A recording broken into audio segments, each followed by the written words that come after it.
This is my story for the last 2 years. As you can see, life has been lifing, but we're going to keep it 100 at all times and allow my healing journey to be just as loud as my celebratory ones because it's just that important.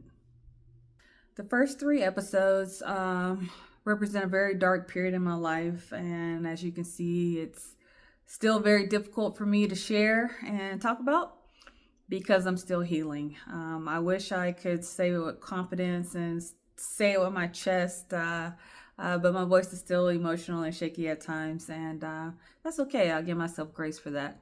But what I want you to know is this: even though every episode starts off dark, they all end with enlightenment because there's purpose in the darkness. As a quick recap, my kids were dealing with a lot of uncertainty and disappointment. And as a parent, I'm no longer able to protect them from the world.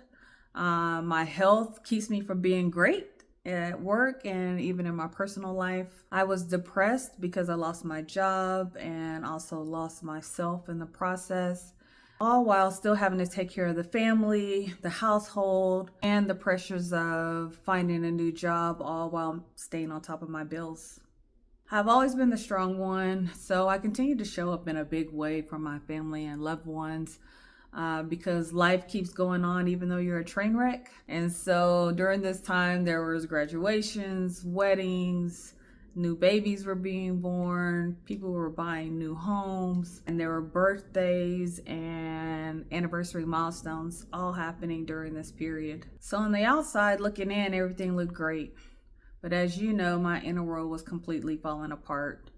And so that just lets you know that there's a difference between being loved and being seen.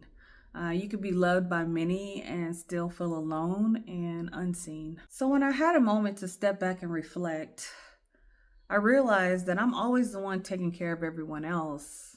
But who is taking care of me? And the answer is no one.